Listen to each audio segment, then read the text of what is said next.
The figure known as Al-Masih ad-Dajjal, the Antichrist. Yes, the whole narrative, the most detailed account we have, really anchors back to a specific hadith, the story of Tamim ad-Dari. He was an Arab Christian who later embraced Islam. Before converting, he was on a sea voyage, got shipwrecked on some remote island with his companions, and there they encountered this bizarre creature called Al-Jassasa, described as being covered in so much hair they couldn't tell its front from its back. This creature actually spoke to them and directed them towards a man who was chained up in a monastery or a building nearby. Right. And that man was the Dajjal himself.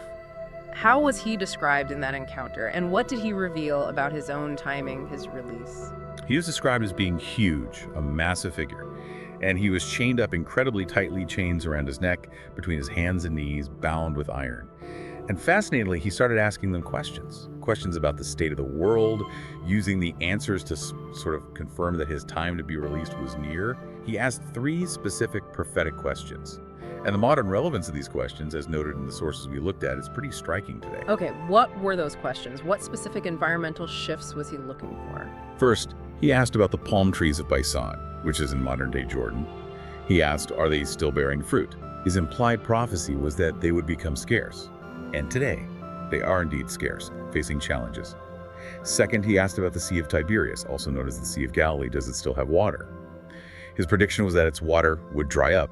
And today, as many know, the water levels are critically low, a major concern in the region.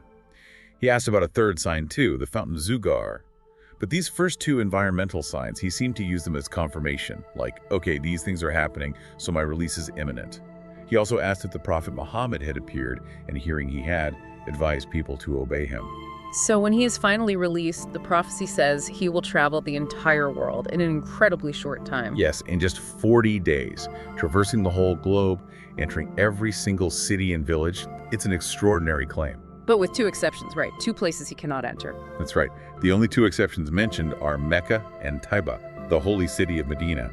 The sources state very clearly that angels holding drawn swords will guard the entrances to these 2 cities, physically preventing him from setting foot inside. Okay, the deception is the key here, isn't it? He's called Al-Masih ad-Dajjal, the false Messiah.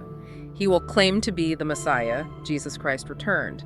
This will draw in followers, particularly the sources mentioned, Jews who are still awaiting their Messiah, and maybe many Christians who might be confused by conflicting scriptures or interpretations. But how does he convince people he's actually divine? That seems like the biggest leap. Well, his ultimate claim, the peak of his deception, is claiming godhood. And he proves this, according to the prophecies, through his greatest apparent miracle, raising the dead. But the texts explain how he does this. It's not true resurrection. He achieves it through deception, using his power over the jinn, the unseen beings made from fire. He commands these jinn to take on the appearance of people's deceased parents or loved ones. These apparitions then speak to the person, telling them, "This man is your Lord, believe in him."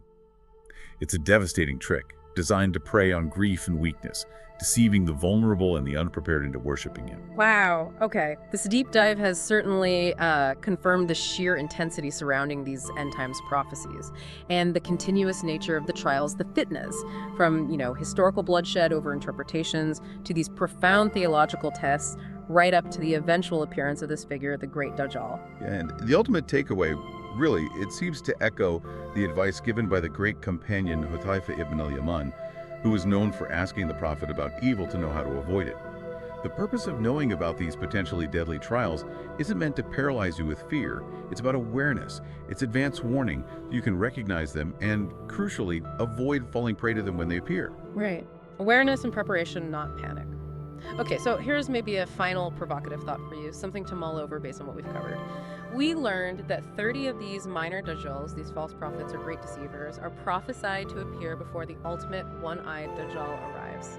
The sources we looked at mention that Islamic scholars through history have identified figures they believe correspond to about 24 of these already. So if the completion of these 30 is the direct prelude, the immediate sign before the major Dajjal, that potentially leaves only 6 more to appear. What forms might those final 6 major trials, those final minor Dajjals, take in our incredibly complex, globally interconnected modern world? And maybe more importantly, would we even recognize them as such when